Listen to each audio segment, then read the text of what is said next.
نحمده ونصلي على رسوله الكريم اما بعد فاعوذ بالله من الشيطان الرجيم بسم الله الرحمن الرحيم انا هديناه السبيل اما شاكرا واما كفورا وقال تعالى في مقام آخر وقليل من عبادي الشكور صدق الله العظيم اللهم صل على سيدنا محمد وعلى آل سيدنا محمد وبارك وسلم جزا اللہ تعالی عنا محمد ما هو اہلہ۔ میرے بھائی اور دوستو، اللہ تعالیٰ کی جتنی نعمتیں ہیں جو اللہ خود فرماتے ہیں کہ گن بھی نہیں سکتے، اس کا شکر ادا کرنا چاہیں تو شکر ادا نہیں کر سکتے، اور کرنے والے بھی اللہ خود فرماتے ہیں وَقَلِيلٌ مِّنْ عِبَادِيَ الشَّكُورُ، تھوڑے بندے شکر کرتے ہیں باقی نہیں کرتے۔ یہ اللہ کا شکوہ ہے۔ لیکن اگر اللہ ہر نعمت میں اضافے کا نسخہ اللہ خود فرماتے ہیں کہ اگر لَإِن شَكَرْتُمْ لَأَزِيدَنَّكُمْ، کہ اگر تم شکر گزار بندے بن جاؤ گے، شکر کرو گے تو میں تمہاری نعمتوں میں اضافہ کر دوں گا۔ ہر چیز میں، ہر مال میں، ہر نعمت میں اضافے کے لیے شکر سب سے بہترین نسخہ ہے، اور اس کو خود اللہ فرما رہے ہیں۔ اللہ کی بات پتھر پر لکیر سے بھی شاید 100 دفعہ اوپر کہیں تو اس سے بھی اوپر ہوگی۔ پتھر پر لکیر جس طرح ہم کہتے ہیں جملہ، اس سے بھی اوپر کہے جو اللہ فرما رہا ہے کہ اگر نعمتوں میں اضافہ چاہتے ہو تو لَإِن شَكَرْتُمْ، شکر ادا کرو، لَأَزِيدَنَّكُمْ، میں تمہاری نعمتوں میں اضافہ کر دوں گا، اور اگر ناشکری کرو گے تو میرا عذاب سخت ہے۔ آپ تجربہ کر کے دیکھ رہے، اللہ کے حبیب صلی اللہ علیہ وسلم کا ارشاد گرامی ہے، جنت میں سب سے پہلے وہی لوگ جائیں گے جو شکر ادا کرتے ہیں، اور جو شکر نہیں کرتے وہ آخر میں جائیں گے، وہ بعد میں جائیں گے۔ اب دنیا میں بھی دیکھ لیں، جہاں نعمتوں کی ریل پیل نظر آئے، جس ملک میں سمجھ لیجئے وہاں شکر بہت زیادہ ہے، شکر بہت زیادہ ہے۔ ایک کہانی پڑھی تھی، امریکی شخص نے لکھی، لیکن ایک امریکی عورت ناقابل علاج، لا علاج مرض میں مبتلا ہوئی، اور ڈاکٹر نے ناقابل علاج قرار دے دیا۔ اب یہ اپنے پادری کے پاس چلے گی۔ پادری مسلمان نہیں ہے، پادری بھی صحیح ہے، وہ اسی مذہب اسی مسلک کا ہے، اللہ کے رسول کا نافرمان ہے، لیکن اس نے ایک نسخہ بتایا کہ لیکن تم صرف اتنا کہو، اب دوائیاں تو استعمال ہو نہیں سکتی، وہ تو ناقابل علاج ہے، تم صرف thank God thank God thank God, اب یہ اس کو لفظ دے دیا، بس یہ جملہ بولتے 27 دن بعد وہ جو لا علاج مرض میں مبتلا تھی عورت، اور امریکی عورت، یہ بھی عیسائی، بتانے والا بھی عیسائی، 27 دن کے بعد اس کی طبیعت سنبھلنا شروع ہو گئی، یہاں تک کہ مہینہ پلس یا 2 مہینے پلس اس کی طبیعت بحال ہو گئی۔ اب یہ گئی اسی علاج ڈاکٹر کے پاس چیک کروانے، تو پتہ چلو تو بالکل ٹھیک ہے، صحت مند ہے، تندرست ہے۔ بھئی کیا کیا نسخہ؟ پھر میں پادری کے پاس گئی تھی، پادری نے کہا تو کوئی دوائی دی، کوئی دوائی نہیں، انجیکشن کوئی انجیکشن نہیں، کوئی ٹیبلٹ کچھ بھی نہیں، کوئی نسخہ۔ اس نے کہا صرف ایک لفظ کہا کہ 24 گھنٹے اٹھتے بیٹھتے چلتے پھرتے کو thank God thank God thank God, شکریہ رب شکریہ رب شکر۔ جو شکر ادا کرنے پر کافر کی بیماری کو رب ٹھیک کر سکتا ہے، تو مسلمان کے لیے تو خود اللہ شکوہ کرتے ہیں وَقَلِيلٌ مِّنْ عِبَادِيَ الشَّكُورُ۔ لیکن ہمارے لوگ بہت تھوڑے ہیں۔ ہمارا وطن عزیز پاکستان، ہر نعمت موجود ہے، کوئی نعمت دنیا جہان کی، سعودی عرب میں چلے جائیں جتنی چیزیں ساری باہر کی ہیں، پانی بھی نہیں ملتا۔ جیسے ہمارے ہوٹلوں میں، پاکستان کے ہوٹلوں میں پانی رکھا جاتا ہے، وہاں پانی خریدنا پڑتا ہے، کون سا؟ یہ ایکوافینا اور فلاں فلاں، یہ جتنے پانی باہر کے ہیں یہ خریدنا پڑتا ہے، ہر ہوٹل سادہ پانی بھی نہیں ملتا۔ کوئی فروٹ ایسا نہیں ہے جو ان کا اپنا ہو، سارے فروٹ باہر کے ہیں۔ کوئی چیز ان کی ایسی نہیں جو اپنی ہو، ساری چیزیں باہر کی۔ ہم وہاں سے تسبیحاں خریدتے ہیں، مثلا یہ جائے نماز خریدتے ہیں، رومال خریدتے ہیں، سارا چائنا اور باہر کا مال آتا ہے سارا، لیکن وہاں شکر بہت زیادہ ہے۔ یہ بھی کہ سارے فضائل ہی فضائل ہیں، رذائل بھی ہیں، کمیاں کوتاہیاں بھی ہیں، لیکن شکر بہت زیادہ ہے۔ آپ ان کی ہر گاڑی میں دکھیں گے الحمدللہ، ہر دیوار پہ دیکھیں گے الحمدللہ، ہر زبان میں آئے گا یا تو محمد عربی صلی اللہ علیہ وسلم پر درود پڑھیں گے یا شکر ادا کریں گے۔ ان کی نعمتوں کو بھی دیکھ لیں کہ ہمارے 100 روپے کے قریب اور ان کا 1 روپیہ، شکر کا وہ دیکھ لیجئے کہ ہمارے ہاں جو سبزی 150 کی ملتی ہے ان کے ہاں 5 روپے کی ملتی ہے، 5 روپے کی۔ ہمارے ہاں جو بوتل 150 کی ملتی ہے ان کے ہاں 5 روپے کی ملتی ہے۔ ہمارے ہاں جو جوس 250 کا بھی بنا کے نہیں دیں گے ان کے ہاں 10 روپے کے، یعنی 10 ریال۔ تو یہ شکر کرنے کا اللہ دکھا، جیسے نبی کریم صلی اللہ علیہ وسلم کا ارشاد گرامی، قیامت کے قریب نعمتیں بڑھ جائیں گی، پھل بڑے ہو جائیں گے، یہ گندم دانے یہ چیزیں ساری بڑی بڑی، کیوں ہوگا کہ اللہ بہار دکھائیں گے قیامت سے پہلے اسلام کی۔ اسلام کی بہار کا مطلب کیا ہوگا؟ جیسے اللہ کے حبیب نے فرمایا کہ جنت میں کوئی عبادت نہیں، کوئی عبادت نہیں، شکر کی عبادت جنت میں بھی ہوگی۔ اس لیے حضور نے فرمایا جنت میں سب سے پہلے لوگ شکر کرنے والے جائیں گے۔ تو جس معاشرے میں شکر زیادہ ہے وہاں نعمتوں کی بھرمار ہے، اور جہاں شکر کم ہے وہاں، اور جہاں کم ہے مجموعی طور پر اس معاشرے، جیسے ہمارا معاشرہ ہے، اس میں بھی اگر کسی فیملی کو دیکھ لیں وہاں شکر زیادہ ہے تو دیکھ لیجئے گا وہاں نعمتیں بھی زیادہ ہے، اللہ ہر اعتبار سے نواز دیتے ہیں۔ میں ایک مثال دیا کرتا ہوں، ہمارے دارالعلوم کراچی میں پڑھتا تھا، ایک استاد تھے قاری عبدالرشید صاحب، وہ 1 ہی گھنٹہ ہوتا تھا ان کا، 1 ہی گھنٹہ قرات کا گھنٹہ پڑھاتے تھے۔ میں نے ان کے ساتھ سفر کیے اندرون ملک بیرون ملک، اور ان کی وفات ہوئی حرم میں ہوئی، 27 رمضان کو ہوئی، روزے کی حالت میں ہوئی اور حرم میں انتقال ہوا ان کا۔ اب دیکھیے بیت اللہ کے امام نے جنازہ پڑھایا، اور جہاں سیدہ خدیجہ رضی اللہ تعالیٰ عنہ جیسی ہستیاں دفن ہیں جنت المعلیٰ وہاں دفن ہوئے، یہ اعزاز ان کو کیسے ملا؟ جو مجھے معلوم ہے، ان کے ساتھ سفر کیا، میں ان کا شاگرد بھی ان کے ساتھ پڑھتا رہا، تو جہاں مثلا چائے پیتے تھے نا چائے، تو ہر گھونٹ پر الحمدللہ الحمدللہ الحمدللہ یہ کئی بار زور سے کہتے تھے تاکہ دوسروں کو بھی توفیق مل جائے، دوسروں کو بھی یاد آ جائے۔ کھانا کھاتے تھے تو ہر نوالے پر کم سے کم، ہر نوالے پر 3 دفعہ سے زیادہ الحمدللہ الحمدللہ الحمدللہ کہتے، زور سے کہتے تھے۔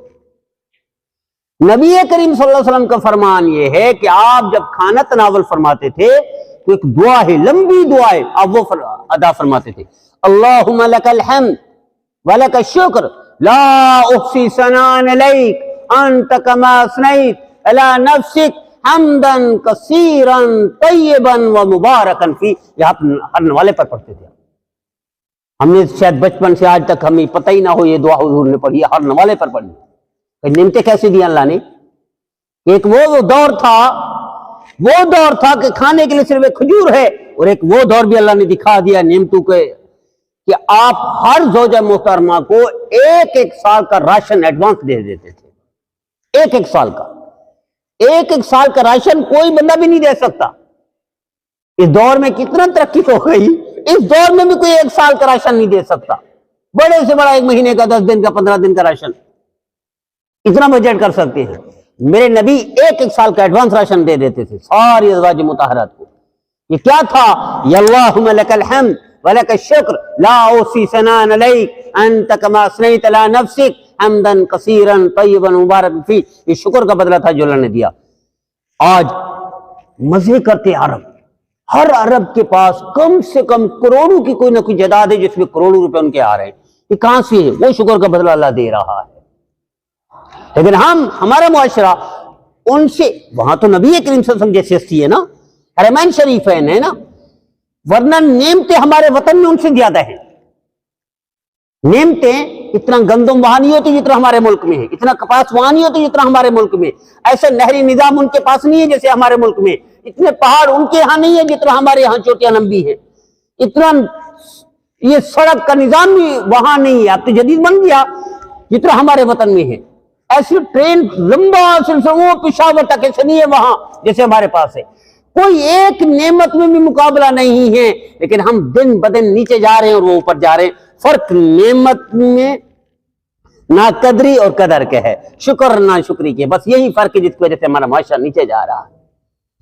تو میں استاد محترم کی جو مثال دی یہ میری آنکھوں دیکھا واقعہ ہے کہ ہر نوالے پر الحمدللہ الحمدللہ الحمدللہ. آپ جا کر پوچھئے قاری عبدالرشید صاحب دارالعلوم کراچی کے استاد، کہاں دفن ہے؟ مکہ مکرمہ میں جنت المعلیٰ میں دفن ہے. فوت کہاں ہوئے؟ بیت اللہ میں ہوئے. کب ہوئے؟ رمضان میں ہوئے، روزے کی حالت میں ہوئے. اتنا اچھی موت کس کو آتی ہے؟ ایسی بڑھیا موت کس کو آتی ہے؟ تو میرے دیدو اس شکر کا بدلہ اللہ دیتے ہیں، اور ہم سارے مجموعی طور پر ہماری پوری قوم، پورا پاکستانی قوم معاشرہ ناشکری میں مبتلا ہے. اور جب ناشکری ہوتی ہے تو اللہ خود فرماتے میرا عذاب سخت ہے. تو عذاب کی شکلیں کیا ہیں؟ حضرت موسیٰ علیہ السلام سے پوچھے یا اللہ آپ کے عذاب کن کن حالتوں میں کیسے پتہ چلے گا؟ فرمایا اس دور میں 4000 سال پلس ہو گئے، اللہ نے اس دور میں فرمایا میری اس کا عذاب کی شکل میں سے ایک مہنگائی ہوگی. یہ مہنگائی ہماری ناشکری کا نتیجہ ہے. بد انتظامی حکمرانوں کی اپنی جگہ پر، عللے تللے عیاشیاں یہ اپنی جگہ پر، کرپشن اپنی جگہ پر، لیکن مجموعی طور پر ہم ناشکرے بھی ہیں جس کا وبال ہے ہمارے اوپر. ہمارے اوپر وبال ہے حکمران. کیوں ہم ناشکرے ہیں؟ تجربہ کر کے دیکھ لیجئے. میں نے یہ بات شاید سینکڑوں دفعہ کہی. آپ کو اگر گرمی لگ رہی ہے نا، آپ کو کہو یہ گرمی گرمی گرمی گرمی اور لگے گی. تجربہ کر لیجئے کبھی بھی کسی وقت آپ کو گرمی گرمی گرمی گرمی لگ رہی ہو نا، ویسے گرمی میں پنکھے نہ چلیں، اے سی بھی نہ ہو، آپ کو یار گرمی ہے گرمی گرمی گرمی گرمی گرمی کرنا شروع کر تو گرمی بڑھے گی. آپ کچھ نہ کہو اور کوئی الحمدللہ الحمدللہ تجربہ کر کے دیکھ لیں، ایسے محسوس ہوگا جیسے آپ اے سی میں بیٹھے ہوئے. ایسے محسوس ہوگا. یہ اتنا فرق ہے الحمدللہ شکر کا. اس لیے اللہ نے قرآن کی ابتدا بھی الحمدللہ رب العالمین سے کی. اللہ نے فرمایا مجھے محبوب ہیں وہ لوگ جن کی زبان شکر ادا کرتی ہے، اور ہم سارے ناشکر ہیں. ہم ان عیبوں کو دیکھتے ہیں چھوٹی چھوٹی. میرے استاد محترم شیخ الاسلام حضرت معتقد عثمانی صاحب نے ایک دفعہ فرمایا، ہمیں کہیں گے میرے والد صاحب نے ہمیں مثال سنائی، اور کن کی؟ حضرت شیخ الاسلام صاحب کی بہن کی. میں ان کے تھوڑی سی تکلیف ہوئی تو ڈاکٹر کے پاس گئے، پیٹ میں درد ہوا. یعنی مفتی شفیع صاحب رحمۃ اللہ علیہ کی بیٹی میرے استاد محترم کی بہن، پیٹ میں درد ہوا تو وہ تشریف لے گئے. اب یہ رو رہی تھی. صدر بچپن میں روتا ہی ہے بچہ، ہے درد ہے درد ہے درد. اور مفتی صاحب فرما رہے ہیں بھی شکر ادا کرو، تھوڑا سا درد ہے باقی تو ٹھیک ہے. اچھا آگے گئے تو ہاسپٹل میں ایسا کسی کے پاؤں کٹے ہوئے، کسی کا ہاتھ کٹا ہوا، کسی کا یہ وہ سخت بیماریاں دکھائیں کہ دیکھو یہ تو اتنی بڑی بیماریاں ہیں. تو میرے استاد محترم نے فرمایا کہ میری بہن نے اس وقت کہا میرے ابا کو دیکھو ان کو پیٹ میں درد تو نہیں ہے، صرف پاؤں کٹا ہوا ہے نا. پاؤں کٹا ہوا ہے یا ہاتھ کٹا ہوا ہے یا گردے میں یہ ہے یا دل میں یہ مسئلہ ہے، پیٹ میں تو درد نہیں ہے. یعنی اس وقت ان کے لیے سب سے بڑا مسئلہ کائنات کا پیٹ کا درد تھا. یہ معمولی بات ہے. تو فرماتے دیکھیں تو کوئی شکر ہم ادا نہیں کرتے. پھر میرے استاد محترم کئی دفعہ سنے کہہ رہے میرے والد صاحب جب یو پی میں رہتے تھے دارالعلوم دیوبند میں، وہیں انہوں نے آنکھ کھولی، پیدا وہیں ہوئے میرے استاد محترم. تو 48 کے شروع میں بلکہ 47 کے اینڈ میں آ گئے تھے یہاں کراچی میں، ورنہ تو یو پی میں رہتے تھے. پر میرے والد صاحب گئے اپنے استاد کے گھر، ان کو سخت ترین بخار تھا، سخت کہ چل نہیں سکتے تھے، کانپ رہے تھے. اتنا بخار جیسے 105 106 اتنا آخری درجے کا. تو میرے استاد محترم نے فرمایا، میرے ابا جان نے فرمایا حضرت استاد محترم کیا حال ہے؟ کہنے کہ بھیا پاؤں بھی ٹھیک ہیں، بھیا ہاتھ بھی ٹھیک ہیں، آنکھیں بھی دکھ رہی ہیں ٹھیک ہیں، زبان بھی بول رہی ہے ٹھیک ہے، اور کان بھی سن رہے ہیں ٹھیک ہے، دماغ بھی ٹھیک کام کر رہے، سارا نظام ٹھیک ہے، میرا اللہ کا کرم ہے الحمدللہ الحمدللہ. اور تھوڑا سا بخار آ گیا ہے. پہلے نعمتیں گنوائی، درجنوں نعمتیں گنوا کر اس پر شکر ادا کیا، پھر فرمایا تھوڑا سا بخار آ گیا ہے. اور ہم کیا کہتے ہیں؟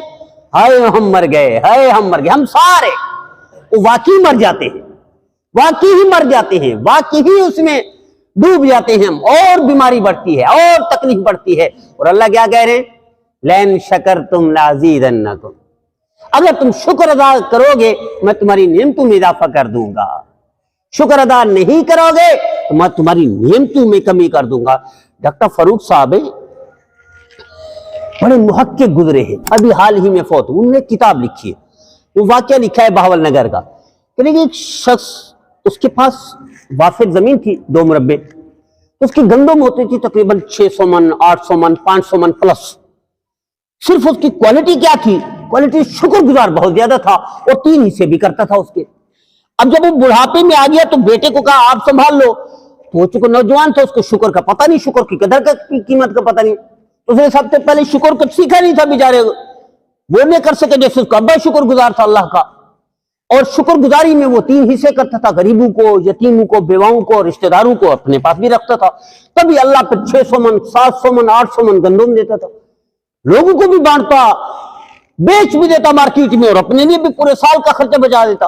اب جب بیٹے کے بعد سے اس نے کہا یہ غریبوں کو بند، یتیموں کو بند، رشتہ داروں کو بند، اور جب فصل ہوئی تو صرف 50 من ہوئی، صرف 50۔ شکر کا فرق دیکھ لیجئے حضور، صرف 50 من۔ روتے ہوئے باپ کے پاس گئے، کہ بیٹا مجھے پتہ ہے تیرے اندر کیا عیب ہے، کیا کمیاں ہیں، کیا کوتاہیاں ہیں۔ وہی بادشاہ والا واقعہ، وہی بادشاہ والا واقعہ کہ اس باغ پر قبضہ کیوں نہ کر لوں جس کا ایک انار نچوڑا اور ایسا گلاس بھرا ہوا نکلا رس جوس کا، اس باغ پر تو قبضہ ہونا چاہیے۔ اگلا جوس لینے گیا تو وہ نہیں نکلا، نہ وہ مزہ تھا، نہ اس انار میں جوس نکلا۔